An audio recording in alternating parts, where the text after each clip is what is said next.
إن الحمد لله نحمده ونستعينه ونستغفره ونعوذ بالله من شرور أنفسنا ومن سيئات أعمالنا من يهده الله فلا مضل له ومن يضلله فلا هادي له وأشهد أن لا إله إلا الله وحده لا شريك له وأشهد أن محمدا عبده ورسوله يا أيها الذين آمنوا اتقوا الله حق تقاته ولا تموتن إلا وأنتم مسلمون يا أيها الناس اتقوا ربكم الذي خلقكم من نفس واحدة وخلق منها زوجها وبث منهما رجالا كثيرا ونساء واتقوا الله الذي تساءلون به والأرحام إن الله كان عليكم رقيبا يا أيها الذين آمنوا اتقوا الله وقولوا قولا سديدا يصلح لكم أعمالكم ويغفر لكم ذنوبكم ومن يطع الله ورسوله فقد فاز فوزا عظيما اللهم صل على محمد وعلى آل محمد كما صليت على إبراهيم وعلى آل إبراهيم إنك حميد مجيد اللهم بارك على محمد وعلى آل محمد كما باركت على إبراهيم وعلى آل إبراهيم إنك حميد مجيد سبحانك لا علم لنا إلا ما علمتنا إنك أنت العليم الحكيم رب اشرح لي صدري ويسر لي أمري واحلل عقدة من لساني يفقه قولي أما بعد فأعوذ بالله من الشيطان الرجيم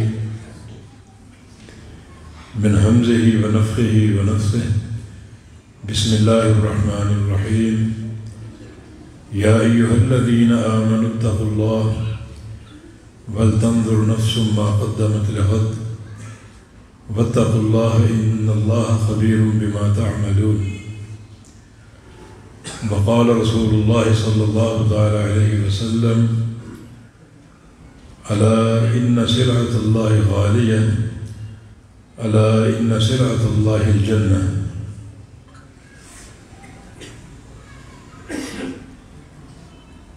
یہ علماء تابعین میں سے ایک بہت بڑے محدث محمد ابن منکدر رحمہ اللہ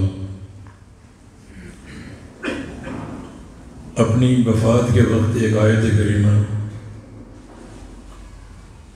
پڑھتے جا رہے تھے اور روتے جا رہے تھے. بہت ان کو تسلی بھی دی گئی اور خاموش کروانے کی کوشش بھی کی گئی مگر ان کا رونا بند نہیں ہو رہا تھا. اس وقت کے ایک اور عظیم محدث اور عالم ثابت البنانی رحمہ اللہ کو بلایا گیا کہ آپ ان کی بات سنیں اور ان کو چپ کرائیں. تو انہوں نے پوچھا آپ کیوں رو رہے ہیں؟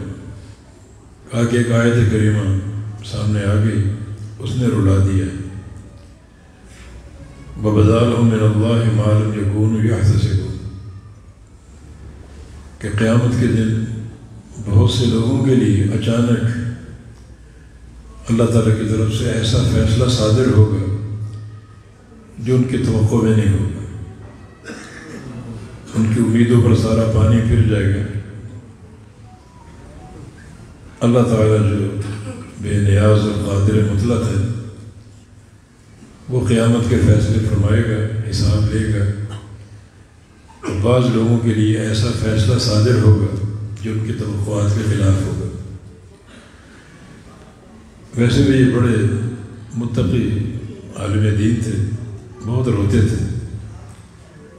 اور جب بھی ان کے آنسو بہتے تو اپنے آنسو پورے چہرے پر پھیر لیتے تھے اور پھر یہ دعا کرتے کہ یا اللہ جن جگہوں پر یہ آنسو گرتے ہیں، یہ بہتے ہیں، ان پر جہنم کی آگ تو نے حرام کر دی ہے تو میرے چہرے کو جہنم سے بچا لینا. ابھی آیت کریمہ میں بتا رہا ہوں من اللہ ما لم یکونوا یحتسبون کہ اللہ تعالیٰ کی طرف سے کچھ لوگوں کے لیے ایسے فیصلے صادر ہوں گے جو ان کی توقع کے خلاف ہوں. یہ مضمون اور بھی کئی مقامات پر ہے. بسم اللہ الرحمن الرحیم هل اتاک حدیث الغاشیہ وجوہ یومئذ خاشعہ عاملۃ ناصبہ تصلی نارا حامیہ کہ قیامت کی ایک ہولناک خبر دی گئی جب بہت سے چہروں کو ذلت اور رسوائی ڈھانپ لے گی. قصور کیا ہے ان کا؟ یہ لوگ کیا بد کردار تھے، یہ بد عمل تھے؟ نہیں، عاملۃ عمل کرنے والے تھے، ناصبۃ عمل کر کر کے تھک جانے والے تھے، اور انجام تصلی نارا حامیہ جہنم کی دہتی آگ میں یہ ڈال دیے جائیں.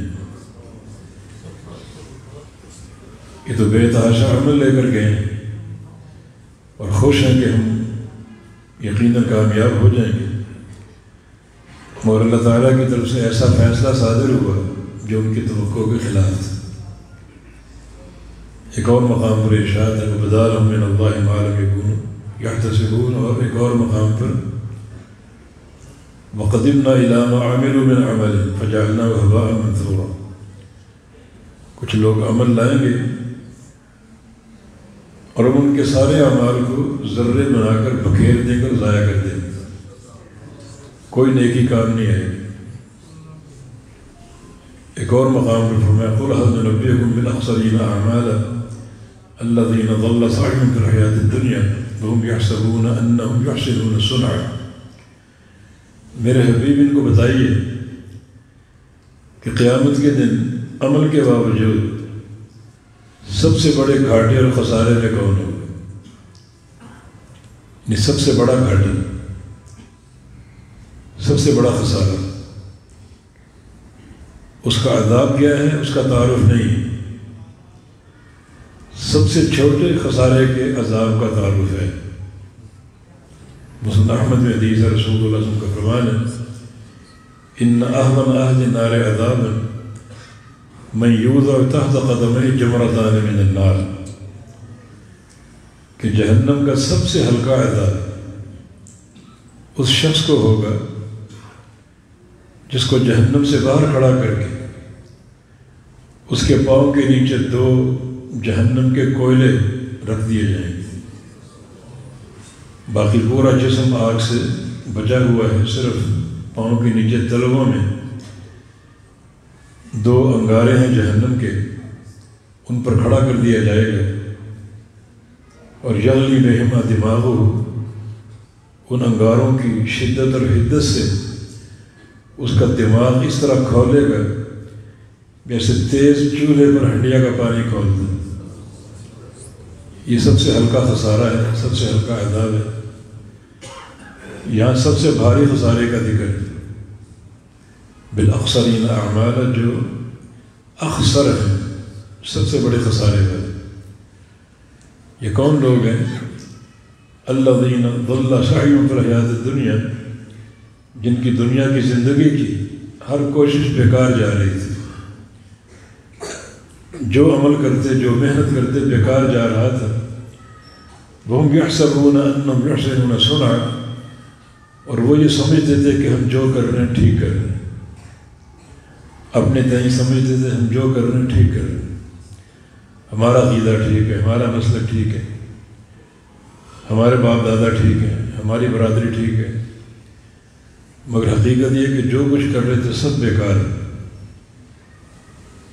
یہ سوچ کا تضاد ہے. ان کی سوچ یہ تھی کہ ہم ٹھیک ہے، قرآن کہہ رہا ہے کہ جو کر رہے ہیں سب بیکار ہے.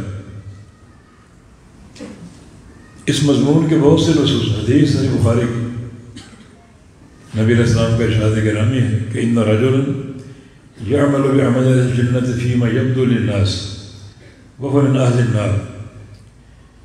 کچھ لوگ جنت والے کام کرتے ہیں اور دنیا کو نظر آتا ہے کہ یہ جنتی ہے، بڑا نیک اور صالح ہے. حقیقت یہ ہے کہ وہ جہنم میں جائے گا. اب اس کی کیا وجوہات اور کیا اسباب ہیں؟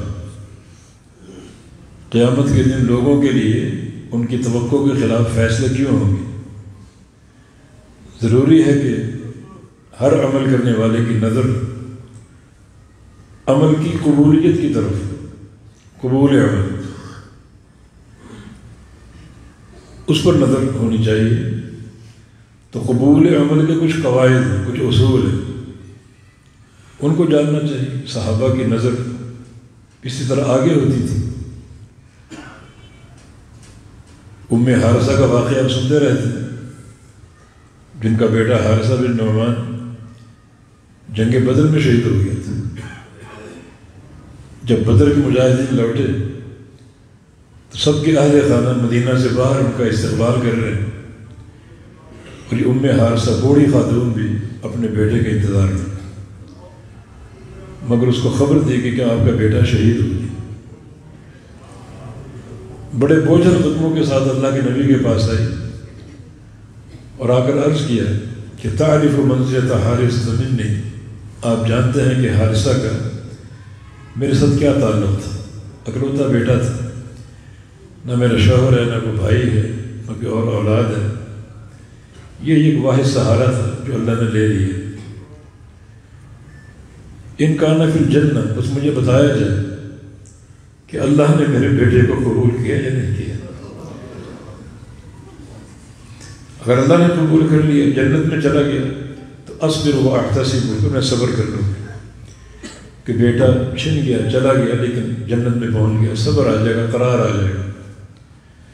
وَإِنْ كَانَتِ الْأُخْرَى، اور اگر معاملہ کوئی دوسرا ہے، اللہ نے بھی قبول نہیں کیا، تو ترا ما اسمع، پھر دنیا دیکھے گی میں رو رو کر کتنا برا حال کر لیتی، پھر صبر نہیں آئے گا، پھر ممتا کے سارے بندھن ٹوٹ جائیں گے۔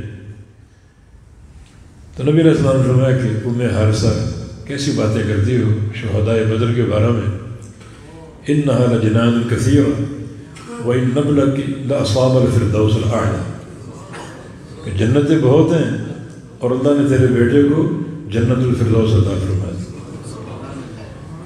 اس واقعے سے بتانا یہ مقصود ہے کہ صحابہ کی نگاہیں کس طرف ہوتی تھیں، لیکن نیکی بہت بڑی، جنگ بدر کی شہادت، نبی علیہ السلام قائد، ابو جہل مقابلے کا دشمن، یوم الفرقان، نیکی بہت بڑی۔ اور اصل جو نیکی کا معیار ہے وہ قبولیت کے ساتھ ہے۔ آج بارڈر پر کوئی 2 چھرے فائر کر دے تو مجاہد اول بن جاتا ہے، لیکن جنگ بدر کا شہید ہے، اور والدہ کی سوچ دیکھو کہ اللہ نے میرے بیٹے کو قبول کیا یا نہیں کیا۔ اگر قبول کر لیا تو پھر میں صبر کر لوں، اور قبول نہیں کیا تو پھر سارے بندھن ٹوٹ جائیں گے اور میں بہت آہداری گی، بہت رو گی۔ انہیں یہ بشارت مل گئی کہ بیٹا آپ کا جنت الفردوس میں گیا۔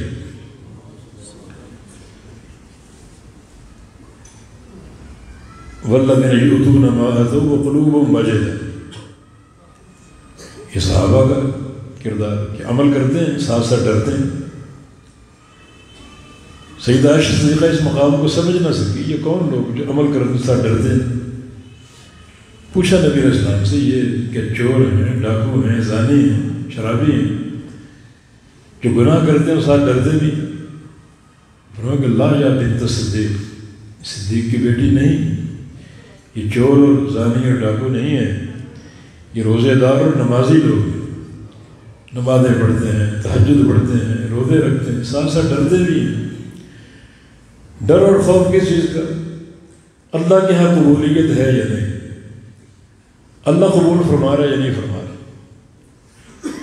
تو اس کے لیے قبول عمل کی کچھ بنیادیں ہیں، وہ ہمیں معلوم ہونی چاہیے تاکہ ہمارا عمل ان بنیادوں پر قائم ہو، اور جو بھی دوڑ دھوپ ہے، محنت ہے، وہ سچی ہو۔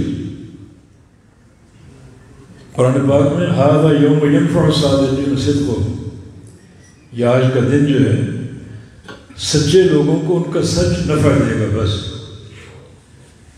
یہ سچ صرف گفتار کا نہیں ہے، یہ عقیدے کی سچائی، عمل کی سچائی، منہج کی سچائی، سیاست کی سچائی، خلق کی سچائی، بندہ ہر چیز میں سچا ہو۔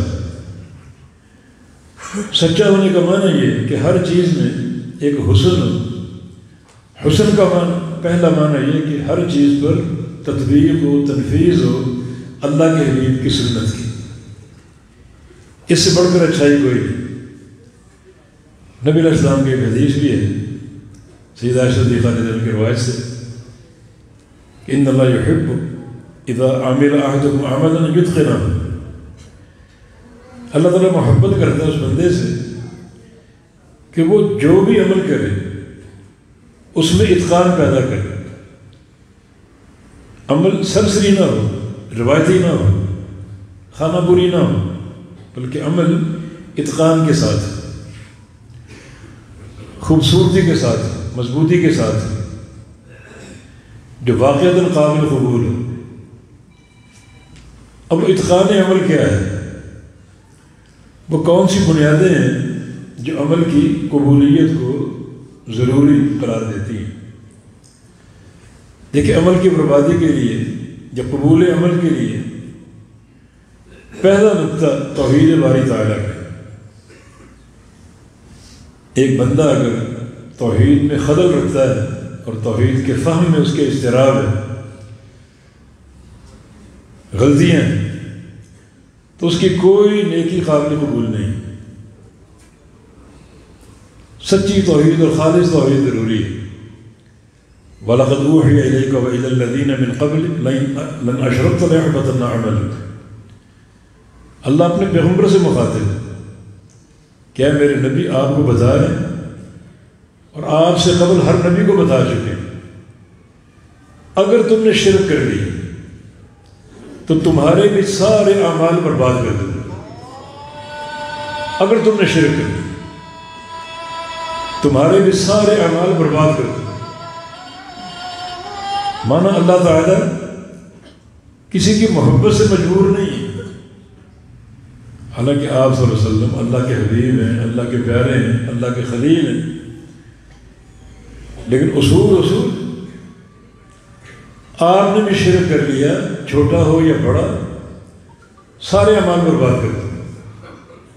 یہ خطاب اللہ کے رسول سے، میری آپ کی کیا حیثیت؟ ہمارے عقیدے یا عمل میں ایک ذرہ کے برابر شرک ہو تو کوئی نیکی قابل قبول نہیں ہے۔ تو کچھ لوگ اس طرح شرک بھی کر رہے ہیں، عمل بھی کر رہے ہیں، قیامت کے دن اٹھیں گے وہ نیکیاں لے کر، مگر فجعلناہ ہباء منثورا، تمام نیکیاں ذرے بنا کر بکھیر دی جائیں، کوئی قدر و قیمت نہیں، بنیاد نہیں، بنیاد میں شرک ہے، عقیدے میں شرک ہے، کوئی نیکی عند اللہ قابل قبول نہیں ہے۔ تو ضروری ہے ہر مکلف عقیدہ توحید کو پہچانے۔ یہ پہچان مشکل نہیں ہے۔ عقیدہ توحید کے دو ارکان ہیں، نفی اور اثبات۔ لا الہ الا اللہ یہ کلمہ توحید ہے، اس کلمے کی دو بنیادیں، دو ارکان ہیں، ایک لا الہ اور ایک الا اللہ۔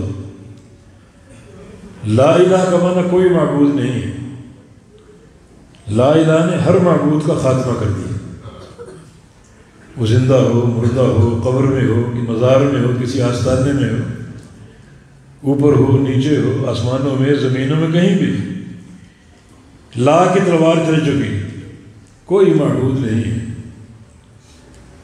اگر کوئی معبود آپ سمجھیں گے، بنائیں گے، وہ ایک ذرے کے برابر کیوں نہ ہو، تو کوئی عمل قابل قبول نہیں۔ توحید میں اخلاص ضروری ہے، توحید میں خالص ہونا ضروری ہے، ہر شرک کی ملاوٹ سے پاک ہونا ضروری ہے۔ اور شرک ایک ایسی بیماری ہے، اس میں چھوٹا بڑا دونوں برابر ہیں۔ شرک چھوٹا ہو بڑا ہو، دونوں تباہ کن، دونوں برباد کن ہیں، دونوں بندے کے لیے مہر ہے۔ شریعت نے فرق نہیں کیا۔ نبی علیہ السلام کے سامنے کچھ لوگ بیٹھے ہوئے تھے، کسی کام پر، کسی بات پر، انہوں نے کہا ما شاء اللہ و شئت، جو اللہ چاہے اور آپ چاہیں۔ جملہ غلط ہے، کہنا چاہیے جو اللہ چاہے اور پھر جو آپ چاہیں، یعنی اللہ کی چاہت اور نبی کی چاہت کو اکٹھا کر دی، جو اللہ چاہے اور آپ چاہیں، یہ مشیت میں شراکت ہے، نہیں جو اللہ چاہے اور پھر جو آپ چاہیں، یہ پھر کے لفظ سے بندے کی چاہت اللہ کی چاہت کے تابع ہو جائے گی، یہ توحید ہے۔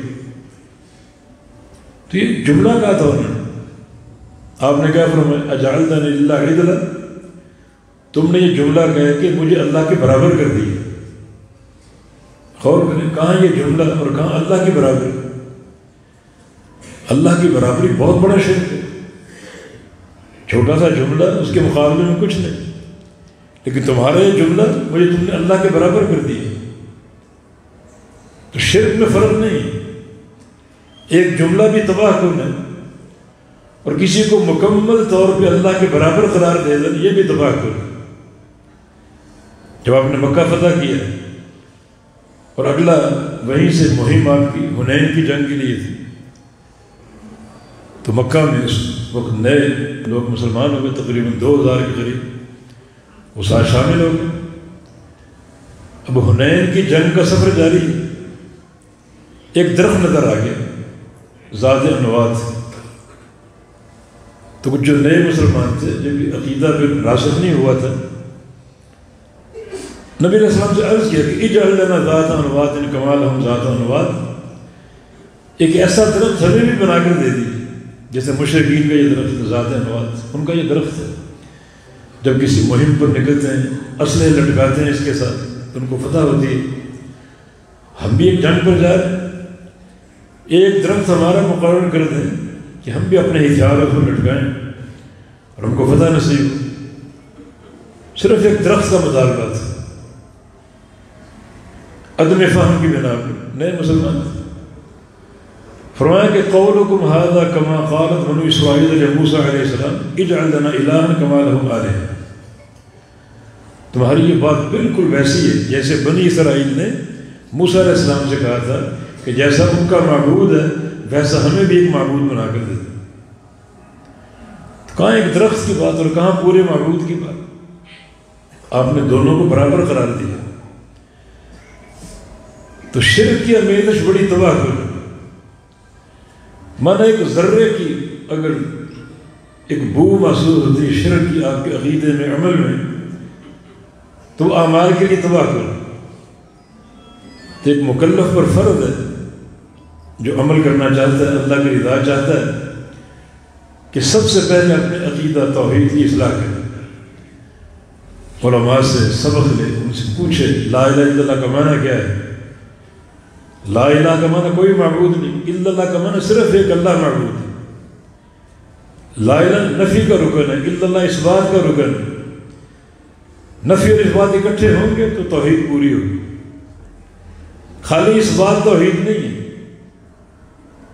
آپ اپنی زبان سے ایک اللہ کا اقرار کریں، دل سے ایک اللہ کی تصدیق کریں، زندگی بھر کے عمل ایک اللہ کی عبادت پر قائم ہو، کسی پر موت آئے تو توحید مکمل نہیں، جب تک ہر معبود باطل کا انکار نہیں کرے، عقیدہ توحید نفی اور اس بات کے ساتھ۔ تو کفار قریش نے ابو طالب کو بھیجا اپنا ایک مطالبہ دے کر کہ اپنے بھتیجے سے کہو کہ چلو توحید بیان کیا کرو، ہمارے بتوں کی مذمت نہ کیا کرو، یعنی توحید اس باتی بیان کرو، نفی کی نہیں، بتوں کی مذمت نہ کیا کرو، ہمارا سمجھوتا ہو جائے گا، صلح ہو جائے گی، دوستی محبت ہو جائے گی، آپ کی غربت اور فقر دور ہو جائے گا، ہم ایک ہو جائیں گے، اتنی سی بات ہے، بس آپ توحید بیان کریں اللہ تعالیٰ کی، اس کی الوہیت ربوبیت اسماء و صفات، مگر ہمارے بتوں پر تنقید نہ کریں۔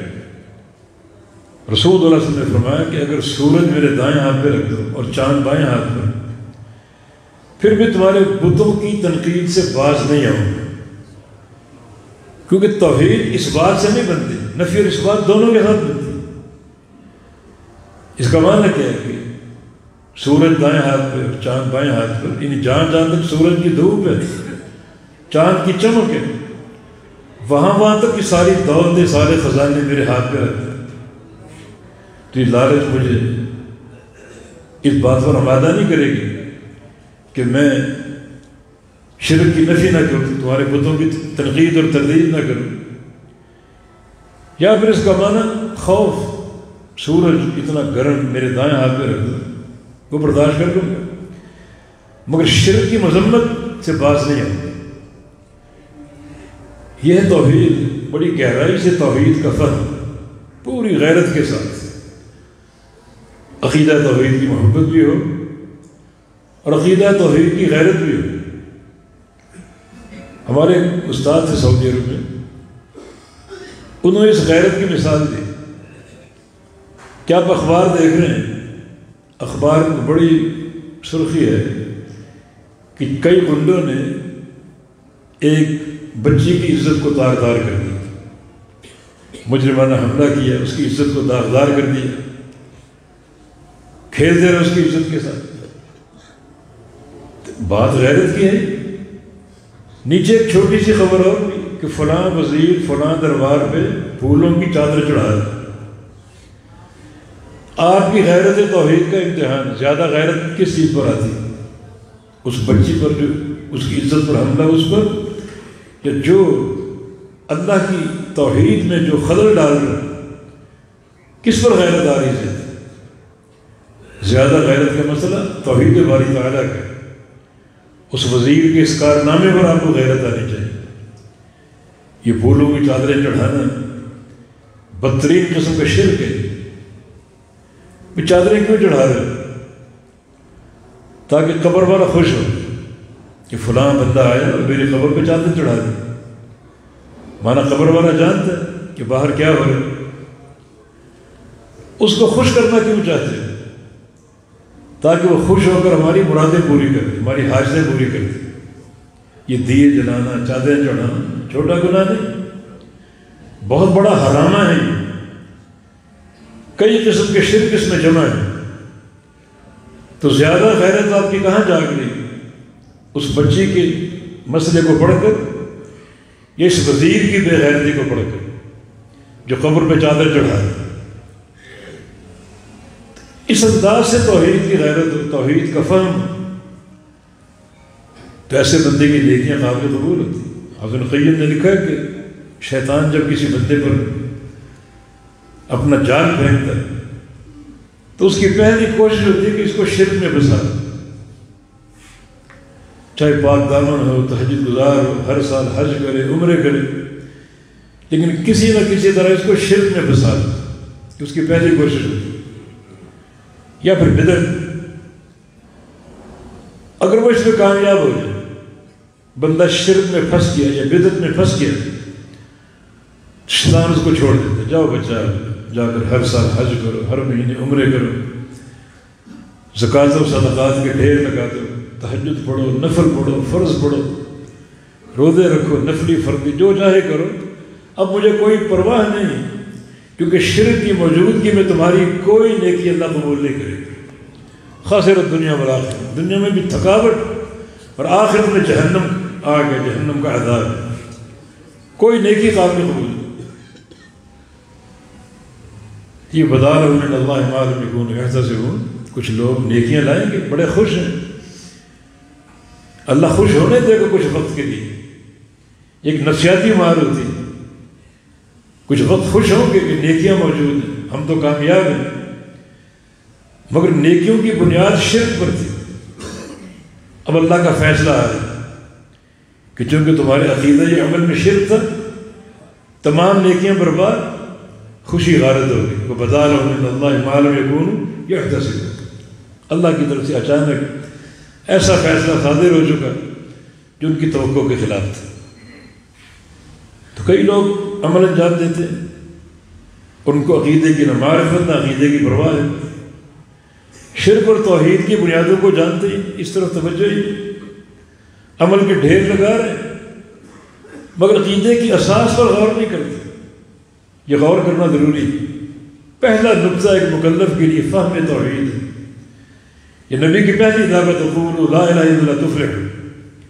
عقیدہ توحید کا اقرار کرو، لا الہ الا اللہ کا اقرار کرو، اس کو صحیح معنی میں سمجھ لو، قبول کر لو. افضل ذکر لا الہ الا اللہ، سب سے بہترین ذکر ہے۔ سفیان ثوری کا قول ہے جس ذکر سے سب سے زیادہ ابلیس کی کمر ٹوٹتی ہے وہ لا الہ الا اللہ ہے۔ یہ بندہ لا الہ پڑھتا ہے لیکن فہم کے ساتھ، پڑھنے والے بے شمار لوگ 10,000 دانے کی تصویر لے دو اور لا الہ الا اللہ پڑھتے جاؤ، فہم نہ ہو، نفی اور اثبات کا علم نہ ہو، سب پڑھنا بیکار ہے۔ لیکن اگر فہم ہو کہ لا الہ کیا ہے، الا اللہ کیا ہے، ایک بار پڑھو گے ابلیس کی کمر توڑ دو۔ ابن قیم فرماتے ہیں اس کا معنی یہ ہے بندہ جو بھی توحید کا ذکر کرتا ہے وہ توحید کا ذکر ہر کلمہ ابلیس کی پشت پر کوڑا بن کے برستا ہے۔ سبحان اللہ کلمہ توحید، الحمدللہ کلمہ توحید، لا الہ الا اللہ کلمہ توحید، اللہ اکبر کلمہ توحید، لا حول ولا قوت الا باللہ کلمہ توحید۔ فہم کے ساتھ پڑھو گے وہ ایک کوڑا رسید کر دیا اپنی ابلیس کی پشت پر، اور ذکر کرتے جاؤ اور شیطان کو تھکا کر ماندہ کر کے بچھاڑ کے گرا دو، وسوسے کے قابل نہ ہے، تمہیں ورغلانے کے قابل نہ ہے۔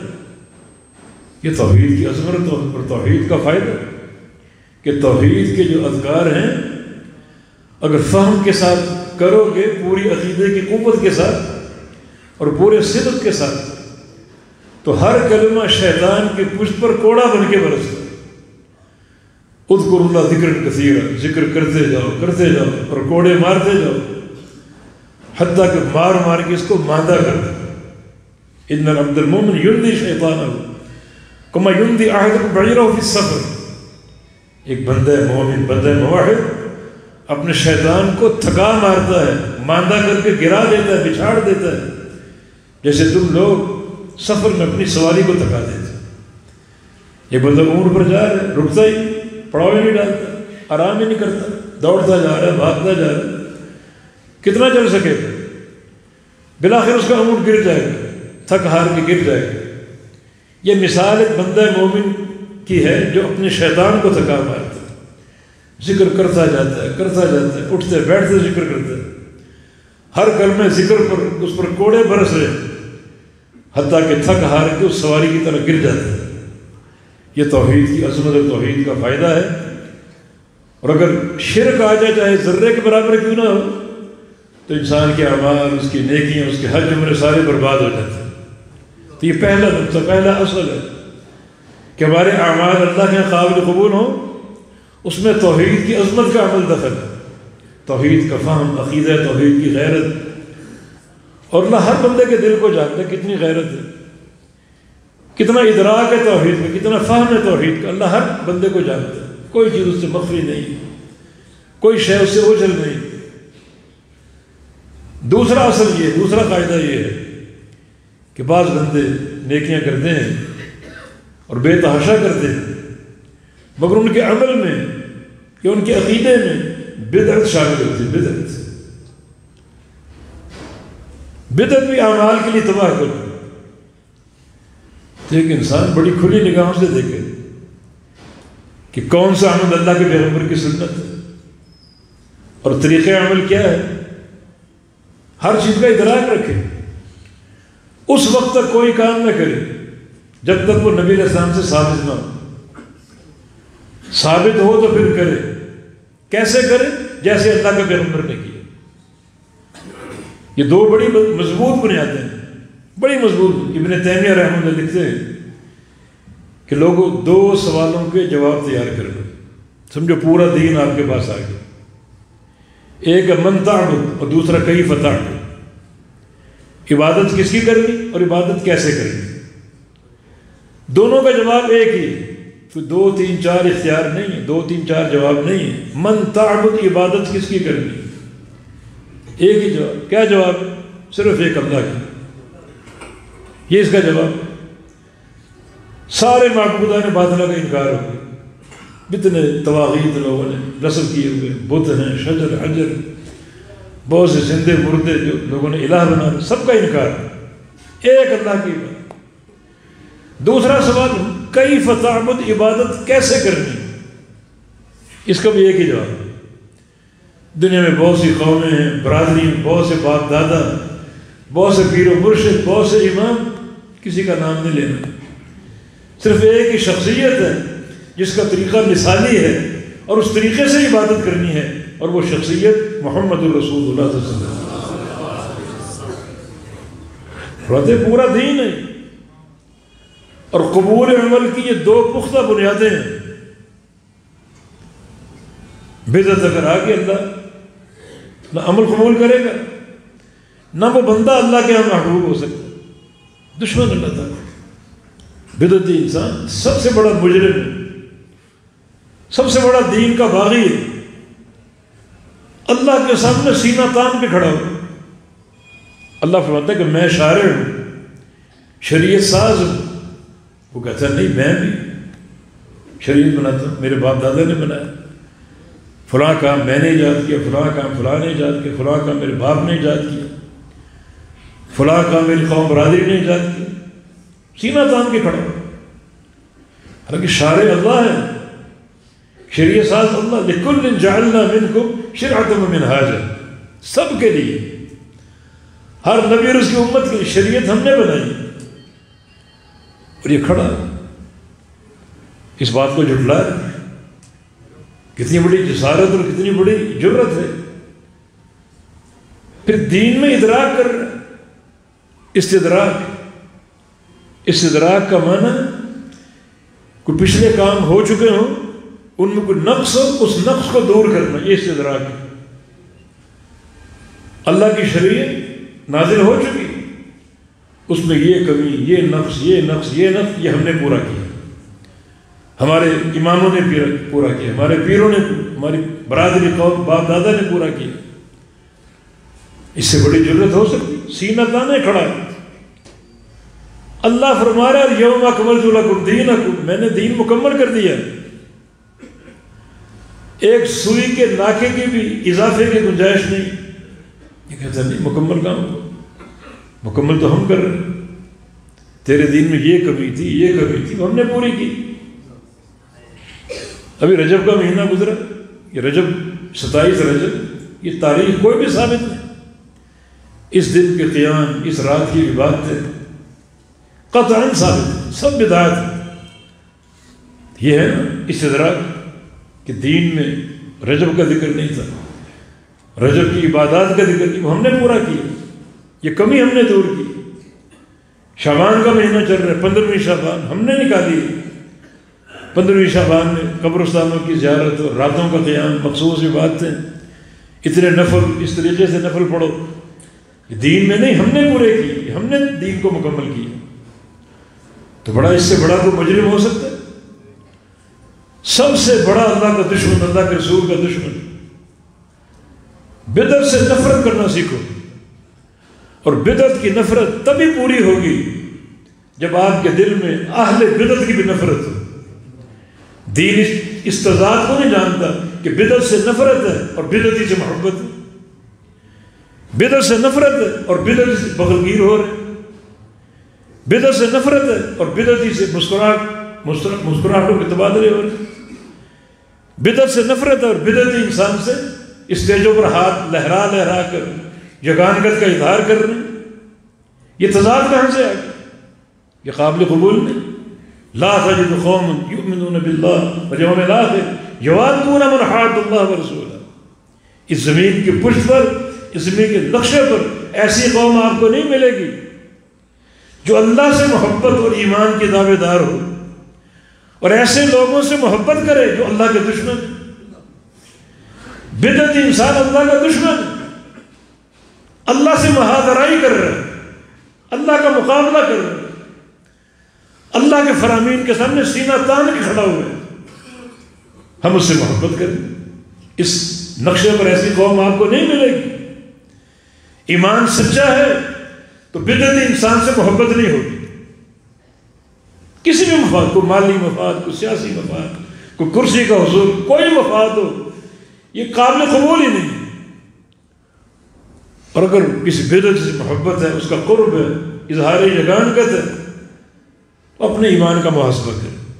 ایمان اگر مضبوط ہے تو بدعت انسان سے نفرت ہوگی، جیسے اللہ کے پیغمبر فرماتے تھے یا فرمائیں گے. جملہ نفرت کا شر الامور محدثاتها، سب سے بدترین چیز بدعت. اور قیامت کے روز ایک بڑا گروہ حوض کوثر کی طرف آئے گا جام کوثر پینے کے لیے. آپ سراپا اسلام ان کا استقبال، ان کا انتظار کریں، خوش ہیں میری امت کے لوگ آ رہے ہیں.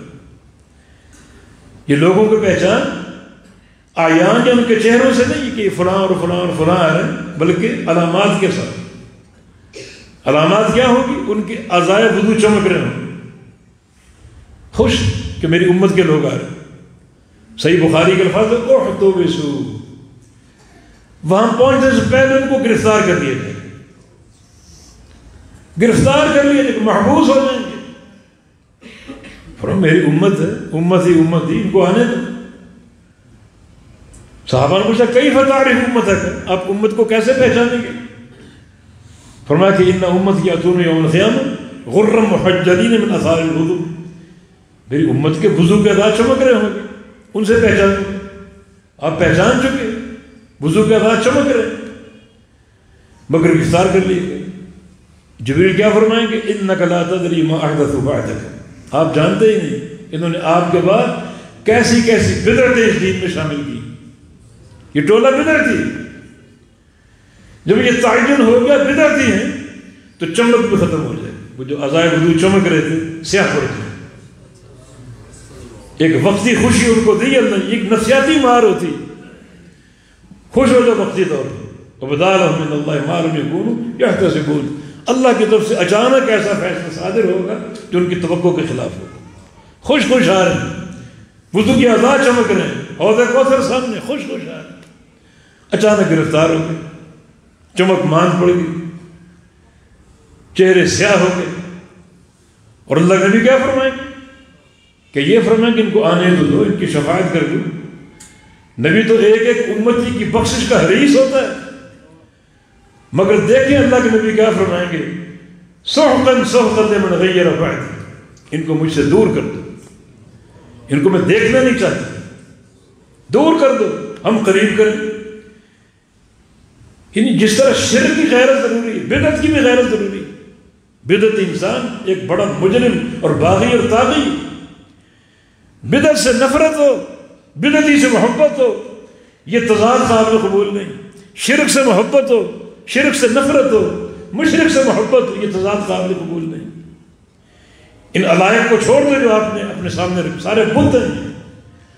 عقیدہ خالصہ کے حامل بہت تھوڑے لوگ ہیں جو خالص عقیدے پر کاربند ہیں، جن کا عقیدہ سچا، جن کی توحید سچی. ھذا یوم ینفع الصادقین صدقہم، یہ آج کا دن سچوں کو ان کا سچ نفع دے گا. بس جن کا عقیدہ سچا ہو، جن کی توحید سچی ہو، سنت سچی ہو، عمل سچا ہو، خلق سچے ہو، سیاست سچی ہو، تجارت سچی، ہر چیز میں صدق ہو، وہ لوگ کامیاب. یہ کامیابی کی بنیاد ہے. تو اچانک دیکھیں کیسا فیصلہ صادر ہو رہا ہے. خوش ہیں، اعضائے وضو چمک رہے ہیں، گرفتار ہو چکے، بدعتی ٹولہ جہنم کا لقمہ بن گئے، اور اعضاء کی چمک ماند پڑ گئی، چہرے ہاتھ پاؤں سیاہ. یہ اللہ کا فرق. وبدا لهم من اللہ ما لم يكونوا يحتسبون. کچھ لوگوں کے لیے اچانک اللہ کی طرف سے ایسا فیصلہ صادر ہوگا کہ ان کی توقع کے خلاف. ایک ضابطہ اور بھی ہے. سنن ماجہ میں حدیث ہے، رسول اللہ صلی اللہ علیہ وسلم کا فرمان ہے کہ ان رجالا من امتی، اناسا من امتی یأتون یوم القیامہ باعماد کامثال جبال تہامہ. میری امت کے بہت سے لوگ قیامت کے دن آئیں گے اور ان کی نیکیاں ساتھ ساتھ ہوں گی، اور جب وہ کھڑے ہوں گے میدان محشر میں تو ان کے چاروں طرف نیکیاں یوں کھڑی ہوں گی جیسے تہامہ کے پہاڑ کھڑے. کوئی کشمیر گیا ہو، بری گیا ہو، کسی مقام پر کھڑا ہو، آگے پیچھے دائیں بائیں پہاڑی پہاڑ، بلند و بالا چوٹیاں، فلک ناز چوٹیاں. یہ مثال اس شخص قیامت کی دن آئے گا اور اعمال اس کے چاروں طرف پہاڑ کی طرح کھڑے، اور وہ خوش ہے. اتنی نیکی کسی کی نظر نہیں آ رہی. اب بدا لهم من اللہ ما لم یکونوا یحتسبون، اللہ کا فیصلہ ہے یجعلها اللہ ہباء منثورا، وہ پہاڑ جیسی نیکیاں اللہ تعالیٰ ذرے بنا کر بکھیر کر ضائع کر دے، سب ختم۔ اچانک فیصلہ آ گیا، خوشی غارت ہو گئی، چہرہ سیاہ پڑ گیا، صحابہ پریشان ہو گئے، دوڑتے ہوئے نبی علیہ السلام کے پاس ہے، یا رسول اللہ کون لوگ ہیں؟ ان کا نقشہ کھینچیے، یہ کون لوگ ہیں؟ تو آخری خلاصہ آپ کی بات کا یہ ہے کہ یہ وہ لوگ ہیں جو باہر نکلتے تو بڑے پارسا ہوتے تھے، ریاکاری، اپنے تقوی کا بھرم جھاڑتے، بڑے پارسا، بڑے متقی بن کر باہر نکلتے، لیکن کانوا اذا خلوا بمحارم اللہ انتہکوا، جب تنہا ہوتے، دیکھنے والا کوئی نہ ہوتا تو چن چن کر ایک ایک گناہ کرتے، دو رخی، دو رخ، دو چہرے ان کے، لوگوں کے سامنے پارسائی کا چہرہ، تقوی کا چہرہ، تنہائی میں مجرم بنے ہوئے، چن چن کر گناہ کرتے۔ یہ وہ لوگ، ابن قیم اس مقام پر ایک بڑا تاریخی جملہ لکھتے ہیں، یا من جعلت اللہ اسوأ الناظرین الیک، بندے افسوس ہے، تجھے دنیا دیکھ رہی ہے، باپ دیکھ رہا ہے، بھائی دیکھ رہا ہے، تو متقی بنا ہوا ہے، اور جب کوئی نہیں دیکھ رہا، صرف اللہ دیکھ رہا ہے تو گناہ کر رہا ہے۔ اللہ تعالیٰ کو دکھانے کے لیے تیرے پاس ایک گندا چہرہ، دنیا کو دکھانے کے لیے اچھا چہرہ، اچھا روح، اللہ کو دکھانے کے لیے گندا چہرہ، گندا روح، تو ایسے بندے کی نیکیاں کام آئیں گی؟ پہاڑ جیسے اعمال کھڑے ہیں، ذرے بنا کر بکھیر دیے گئے۔ نبی علیہ السلام کی ایک اور حدیث ہے، ریاکار لوگ اپنے اعمال کے ساتھ کھڑے ہیں، ان کا حساب نہیں ہوگا، اچانک اللہ کی طرف سے اعلان ہوگا، ایھا المراؤون، اے ریاکارو، اذهبوا الی من رأیتموہ، تم نے جن کو دکھانے کے لیے نیکیاں کی ہیں نا، ان کے پاس چلے جاؤ، ان سے کچھ ملتا ہے تو لے، تم نے ان کو دکھایا، تم ریاکار تھے، ان کو دکھانے کے لیے نیکیاں کرتے تھے، کوئی دنیا کے چودھری، کوئی نواب، کوئی وڈیرا، ان کو دکھانے کے لیے، مجھے تو نہیں دکھایا تم، تو وہاں چلے جاؤ، کچھ ملتا ہے تو وہاں سے لے لو۔ لیس عندی لعملکم من شیء، تمہاری ان تمام نیکیوں کے لیے میرے پاس کوئی بدلہ اور کوئی جزا نہیں۔ جو خوش کھڑے تھے، اچانک یہ فیصلہ صادر ہو چکا، فبدا لهم من اللہ ما لم یکونوا یحتسبون، ایسا فیصلہ جو ان کی توقع کے خلاف۔ تو ایسے بہت سے امور، نبی رحم نے کسب طیب کا ذکر کیا، یہ بھی ایک اصل اور بڑا ضابطہ ہے، رزق حلال، رزق حرام بھی عمل کی قبولیت کو ختم کر دیتا ہے۔ نبی علیہ السلام کے حدیث، اللحم الذی نبت من حرام فالنار اولی بہ، جو گوشت رزق حرام سے بنتا ہے، جو خون رزق حرام سے بنتا ہے، اس کی حقدار جہنم کی آگ ہے، وہ گوشت جنت میں نہیں جائے گا، جنت پاکیزہ ٹھکانا ہے، رزق حرام خبیث ہے، تو یہ خباثت اور یہ خبیث انسان جنت میں جا ہی نہیں سکتا۔ نبی علیہ السلام کی حدیث ہے، ان الرجل یطیل السفر، ایک بندہ لمبا سفر کر کے گیا، اشخص اکبر، اس کا سر خاک آلود ہے، پاؤں خاک آلود ہے، یمد یدہ، ہاتھوں کو پھیلا کر دعائیں کر رہے ہیں، یا رب یا رب کہہ رہے ہیں، اور فرشتے ہر دعا پر جواب دیتے ہیں کہ مطعمک حرام، ملبسک حرام، غزیت بحرام فانا یستجاب لک، تیرا کھانا حرام کا، تیرا لباس حرام کا، تیری خوراک حرام کی، تیری دعا، تیری نیکی کہاں قبول ہو؟ یہ طویل سفر حج کا سفر ہے، سب سے طویل سفر دنیا کا حج کا سفر، مدارک التنزیل محمد یاسین کا قصہ ہے، بیت اللہ کا طواف کر رہے تھے اور ایک بابا جی اور طواف کر رہے تھے، تعارف ہو گیا کہاں سے آئے، تو بابا جی نے کیا کہا میں پتہ کہاں سے آ رہا ہوں، جب میں گھر سے نکلا تھا حج کے لیے کہ پوری داڑھی کالی تھی، اب یہ پوری سفید ہو چکی، اتنے عرصے کے بعد یہاں پہنچا، طویل سفر حج کا، رجل یطیل السفر، لمبا سفر کر کے آیا، اشعث اکبر، یہ معنی میدان عرفات میں کھڑا، سر بھی خاک آلود، پاؤں بھی خاک آلود، اور خوب دعائیں کر رہے ہیں، عرفہ کے میدان کا منظر ہے، ہاتھ پھیلائے ہوئے دعا کر رہے، لیکن دعا قبول نہیں ہو رہی، حج قبول نہیں، کیوں؟ رزق حرام کا، غذا حرام کی، کپڑے حرام کے، حالانکہ اگر یہ قبول نہیں تو کب قبول ہوگا؟ اس حدیث میں جو قبولیت کے امکانات وہ 4-5 ہیں، لمبا سفر، یعنی دعا المسافر مستجاب حدیث ہے، مسافر کی دعا قبول ہوتی ہے، اس سے مسافر لمبا سفر کر کے ہے، جتنا سفر طویل ہوگا اتنی دعا زیادہ قبول ہوگی، پھر سفر بھی حج کا اور کھڑا بھی میدان عرفہ اور حالت بھی خاک آلود، سر بھی پاؤں بھی، عرفات کے میدان میں کھڑا، اللہ تعالیٰ عرفات والے دن اہل موقف سے سب سے زیادہ قریب آیا تھا، فرشتوں سے پوچھتا ما اراد ہؤلاء، یہ لوگ جو پھر رہے ہیں، جسم کا ہوش نہیں، سر خاک آلود ہے، پاؤں خاک آلود، یہ کیا چاہتے ہیں؟ اور اللہ فرشتوں کو گواہ بنا کر ان کو معاف کر دیتا، اس کو معافی نہیں مل رہی، دعائیں کر رہے، یمد یدہ، ہاتھوں کو پھیلائے، نبی علیہ السلام کی حدیث ہے، بندہ ہاتھ پھیلا کر دعا کرے اللہ کو شرم آتی خالی لوٹانے سے، ہاتھ پھیلائے، یا رب یا رب کہہ رہے، 3 دفعہ ذکر، یا رب یا رب یا رب۔ علماء کا سورہ آل عمران کی آخری آیتوں سے استنباط ہے، یہ دعا میں 3 بار ربنا کہہ دو، یہ یا رب کہہ دو، وہ دعا قبول ہو، ربنا اے ہمارے رب۔ لیکن جب ربنا کہو یہ بھی علمی نکتہ، تو آپ کے ذہن میں کیا ہو؟ ربوبیت کی 2 قسمیں، ربوبیت عامہ، ربوبیت خاصہ۔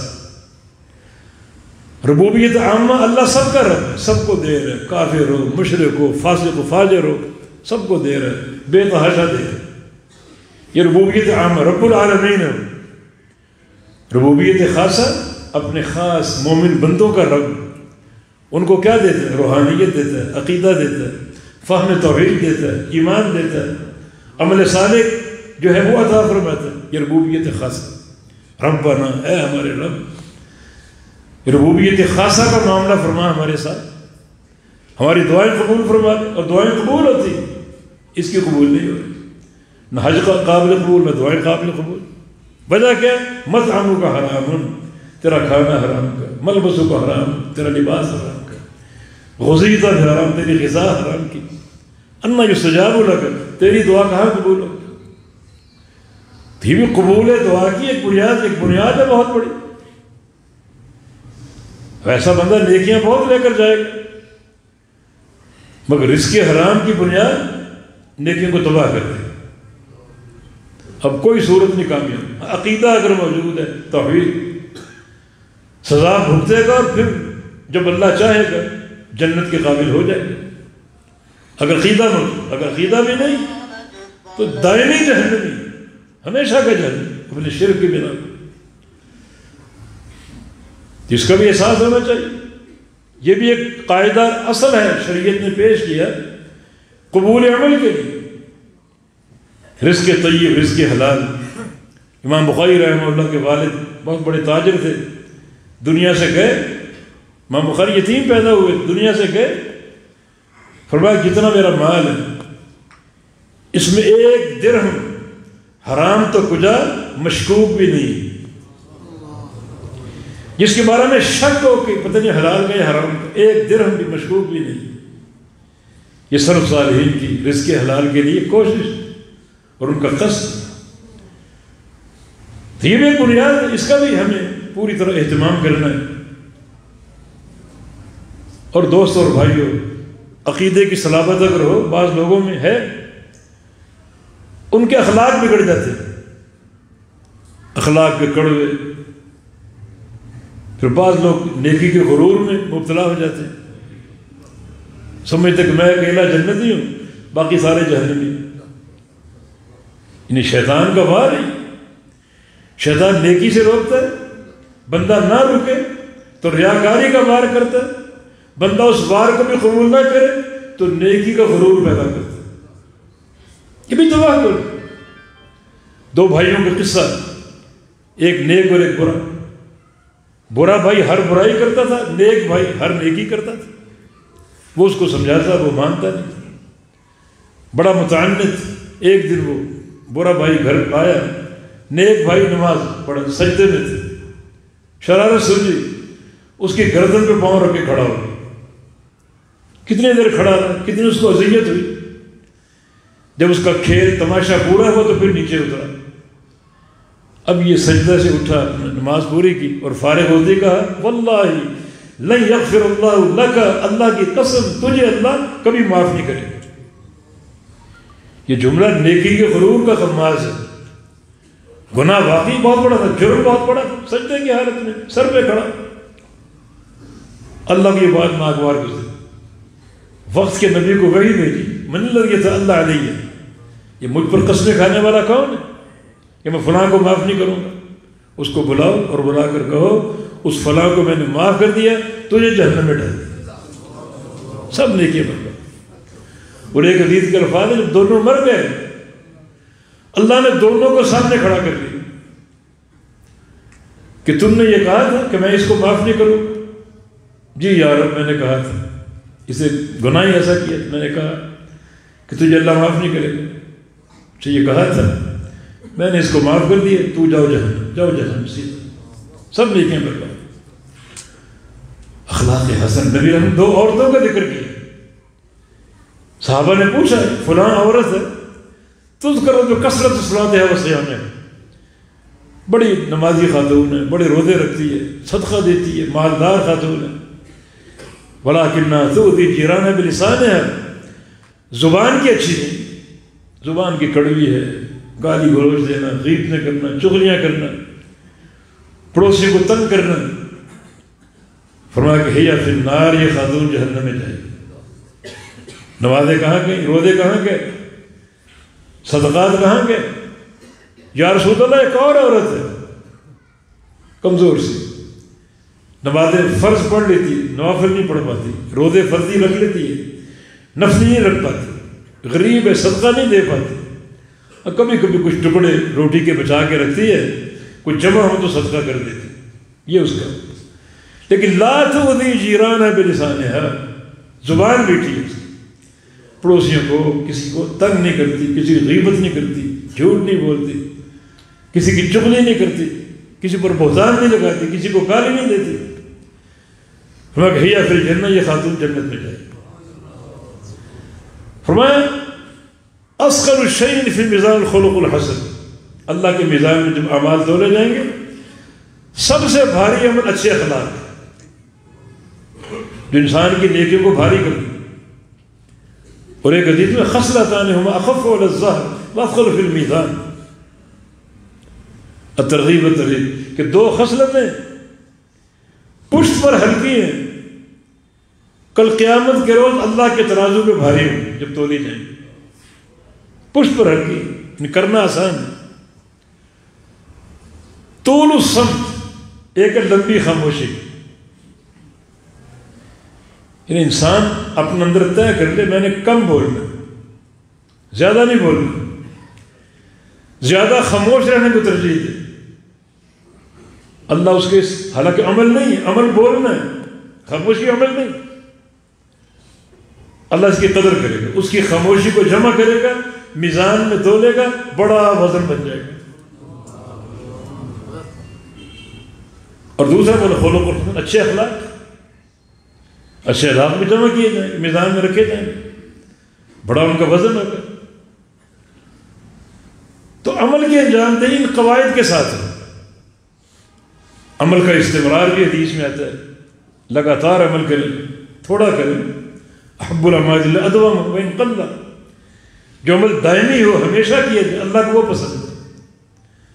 2-4 دن کا جذبہ ہو، عمل کر لیا پھر چھوڑ دیا، وہ پسند نہیں اللہ تعالیٰ. دائمی عمل تھوڑا کر لو، ہمیشہ کرو، روزانہ کرو، وہ اللہ کو پسند ہے. صحیح بخاری میں عبداللہ بن عمر کا قصہ ہے. رات خواب میں دیکھا کہ فرشتے اس کو اٹھا کر لے گئے جہنم میں، اور جہنم کے منظر دکھا رہے، یہ دیکھو یہ دیکھو یہ دیکھو. اور عبداللہ تھر تھر کانپ رہے. آخر میں فرشتے نے کہا لست من اہل النار، تمہیں جہنم دکھا دو رہا ہوں مگر تم جہنم میں نہیں جاؤ گے.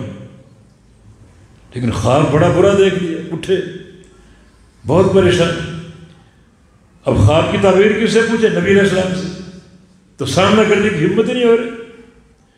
اپنی بہن حفصہ سے کہا، حفصہ بنت عمر سے، ام المومنین، آپ جائیں اور جا کر اس خواب کی تعبیر معلوم کریں.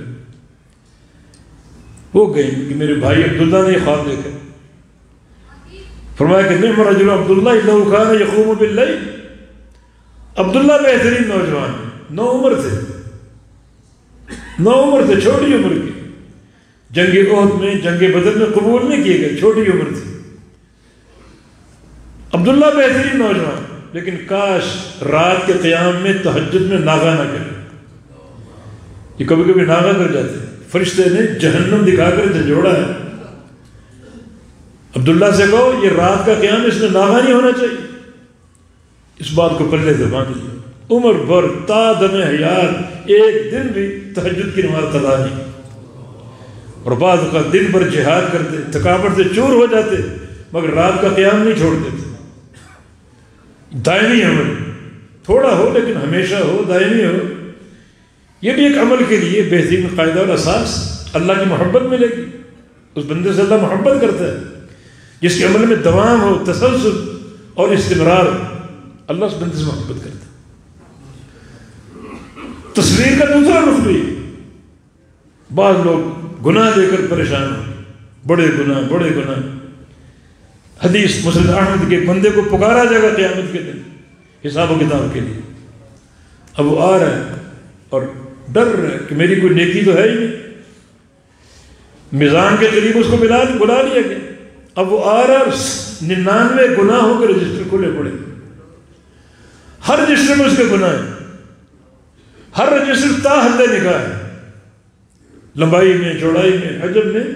جہاں تک بندے کی نگاہ جاتی ہے وہاں تک وہ رجسٹر جا رہا ہے، چوڑا اور لمبا، گناہوں سے بھرا ہوا. بربادی یقینی ہے کہ نیکی تو ہے ہی. اب میزان میں اس بندے کا حساب ہوتا ہے جس کے نیکی پر گناہ بھی ہو. تمہارے صرف گناہ ہے، نیکی تو ہے ہی، کس چیز کو تولے؟ فرشتے کہیں گے چلو جہنم کی طرف. قیامت کا حساب بہت تیز ہو، چلو جہنم کی طرف. اللہ فرمائے گا لا تعجلوا علی عبدی، میرے بندے پر جلدی نہ کرو. اللہ نے اس کو میرا بندہ کہہ دیا. جب میرا بندہ کہہ دے بیڑا پار ہو گیا. یہ تو پیار کا انداز ہے، محبت بڑا انداز. میرے بندے پر جلدی نہ کرو. یا اللہ نیکی تو ہے ہی، بلا ان لہ عندی حسنہ، اس کی ایک نیکی میرے پاس موجود ہے، میں نے سنبھال کے رکھی ہوئی. کیا پیار کا انداز. اللہ عرش سے ایک پرچی نکالے گا، یہ اس کی نیکی موجود ہے. نیکی آ کے اب تو بندہ اس پرچی کو دیکھے گا. اینجل بتا دیں سے جلات، یہ چھوٹی سی پرچی ان رجسٹروں کا کیا مقابلہ کرے گا؟ چھوٹی سی پرچی اور 99 دفاتر اس کے مقابلے میں کیا بنے گا؟ اللہ فرمائے گا میرے بندے اپنے اعمال دیکھ لیں. 2 سوال کرے گا. حل ظالمہ کا حافظہ تھی، یہ تھے سارے گناہ لکھے ہوئے. میرے فرشتے نے کسی گناہ کو لکھنے میں ظلم تو نہیں کیا. کوئی گناہ تو نے نہ کیا، فرشتوں نے لکھا ہو، دیکھ لو. کہے گا لا یا رب، یا اللہ نہیں، کوئی ظلم نہیں کیا. حل دے گا عذر، کسی گناہ پر کوئی عذر ہو تمہارے پاس. فرشتے نے گناہ دیکھا ہے، اس کو عذر معلوم نہ ہو سکا. لا یا رب، نہیں، عذر بھی کوئی نہیں، سارے گناہ میں نے کیے اور سارے صحیح. احضر وزنک، پھر جاؤ تمہارا وزن ہو رہا ہے، جا کے اپنا وزن خود دیکھو۔ وہ کہے کہ چھوٹی سی پرچی دفاتر کے مقابلے میں کیا ہے، جاؤ وزن دیکھو، جا کے وزن دیکھے گا۔ حدیث میں جب تولا جائے گا ثقلت البطاقہ بطاشت السجلات، پرچی بھاری پڑ جائے گی، رجسٹر ہلکے پڑ جائیں گے۔ نہیں توقع کیا تھی، میں برباد ہوں۔ اس ذات کی رحمت، اس کا فضل، بڑی عام اس کی رحمت، شامل اور کامل اس کی رحمت، ایک پرچی 99 گناہوں کے دفاتر کے پرخچے اڑا دے۔ اور یہ حساب اللہ مشرق الخلائق ہو رہا ہے، پوری دنیا دیکھ رہی ہے، سب حیران پرچی میں کیا ہے، پھر اس کو کھولا جائے۔ یہ بھی دین کی برکت ہے، پورا قصہ ہمیں بتا دیا کہ پرچی میں کیا لکھا ہے، اشہد ان لا الہ الا اللہ، میں اللہ کی توحید کی گواہی دیتا ہوں۔ روایتی نہیں پڑھا، گواہی دی۔ گواہی کو روایتی عمل نہیں ہے، خانہ پوری کی گواہی نہیں ہے۔ گواہی کا معنی زبان سے اقرار کرتے وہ اللہ ایک ہے، کوئی اس کا شریک نہیں۔ گواہی کا معنی دل سے تصدیق کرتے وہ اللہ ایک ہے، کوئی اس کا شریک نہیں۔ اور گواہی کا معنی اگر کوئی عمل ہے تو اس توحید کے مطابق ہے، کسی عمل میں ایک ذرے کی شرک کا شائبہ نہیں۔ کیا اس کا ادراک تھا، کیا اس کی معرفت تھی، کیا اس کا یقین تھا، کیا اس کی تصدیق تھی، اللہ کو پسند آ گئی، اللہ نے یہ نیکی لکھ کے اپنے پاس محفوظ کری، آج اس کے کام آ گئی۔ تو عکس بھی ہے اس کا معنی، توحید میں مضبوطی پیدا کرو، پختگی پیدا کرو، بعض بندے اس توحید کی پختگی کے بنا بخشے جائیں گے، اللہ ان کی نجات کا فیصلہ کر دے گا۔ ایک بندہ حساب و کتاب کے لیے آئے گا، اپنے گناہوں سے پریشان، اور اللہ فرشتوں سے کہے گا اعرضوا علیہ صغار ذنوب وارفعوا کبارہ، یہ بندہ آ رہا ہے، گناہ بہت ہے اس کے، چھوٹے گناہ پیش کرو، بڑے گناہ اٹھا کے رکھو، وہ چھپا کے رکھو۔ اللہ کی تدبیر ہے بندے کے بارے میں، چھوٹے گناہ پیش کرو، بڑے اٹھا کے رکھو، وہ پیش نہیں کرنا۔ بندہ پہنچ گیا، چھوٹے گناہ پیش ہو رہے، تم نے فلاں گناہ کیا، فلاں گناہ کیا، حدیث میں آتا ہے وہ گناہوں کا اقرار کرے گا اور ساتھ ساتھ کام رہے کہ چھوٹے گناہ اتنی باریک بینی سے پیش ہو رہے ہیں، جب بڑے گناہوں کا کھاتا کھلے گا کیا بنے گا میرا؟ ایک ایک گناہ پیش ہو گیا، حساب ختم ہو گیا۔ اللہ فرمائے کہ اجعلوها حسنات، ان سارے گناہوں کو نیکیاں بنا دیں۔ یہ اچانک فیصلے، اس کی رحمت کے فیصلے، سب نیکیاں بنا دیں۔ اب بندہ جو ڈر رہا تھا ایک دم جرت آ گئی، یا اللہ کچھ اور گناہ تھے وہ نظر نہیں آ رہے۔ نبی علیہ السلام کی بات ارشاد فرما کے کھلا کے ہنس پڑے۔ ابو ذر غفاری بولتے ہیں میں نے پہلی بار پیغمبر علیہ السلام کا کھلا منہ دیکھا اور آپ کی داڑھیں دیکھی، اتنا ہنسے اس بندے کی جرت ہو۔ رب تعالیٰ کی رحمت، لیکن رحمت کی بنیاد توحید باری تعالیٰ، گناہ نیکیاں بن گئی۔ ایک بندہ اور آ رہا ہے، نیکی نظر نہیں آ رہی، گناہ ہی گناہ۔ اللہ فرمایا کہ میرے بندے سوچ کو تو نے نیکی کی ہو، تیرے ساتھ بخشش کا معاملہ کر دوں، سوچ کو کوئی نیکی۔ اچانک ایک نیکی یاد آ کہ یا اللہ یہ ایک نیکی ہے، اگر نیکی ہے تو میں تاجر تھا، کاروباری بندہ تھا، اور میں جو لوگ میرے جن سے معاملہ تھا تجارت کا ان پہ نرمی برتتا تھا، مال دے دیا، اب جناب پہلی تاریخ کو پیمنٹ ہوگی، پہلی تاریخ آ گئی، پیمنٹ نہیں کر سکا، پیسہ نہیں، لیکن پیسہ دے سکتا تو میں کہتا اس کو ڈھیل دے دو، مہینہ 2 مہینے ڈھیل دو اس کو۔ یا بعض بندے مفلس ہو جاتے ہیں، مارکیٹ میں معروف ہوتا ہے فلاں بندہ تاجر تو تھا مگر سارا نقصان ہو گیا، مفلس ہو گیا، سب ختم ہو گیا، تو میں اس کا قرضہ معاف کر دیتا تھا۔ یہ ایک نیکی یاد آ رہی ہے، تنگ دستوں کو معاف کرتا اور جو دینے کے قابل ہوتے ان کو ڈھیل دے دیتے۔ اللہ فرمائے گا تنگ دستوں کو معاف کرنا تو میرا کام ہے، ڈھیل دینا میرا کام ہے۔ میرے بندے تو دنیا میں میرا کام کرتا رہا، میں تجھے عذاب کیسے دوں؟ جاؤ سامنے جنت ہے، جنت میں داخل ہو۔ بندہ پریشان، اللہ کی طرف سے ایسے فیصلے صادر ہو گئے، بندہ خوش ہو گیا۔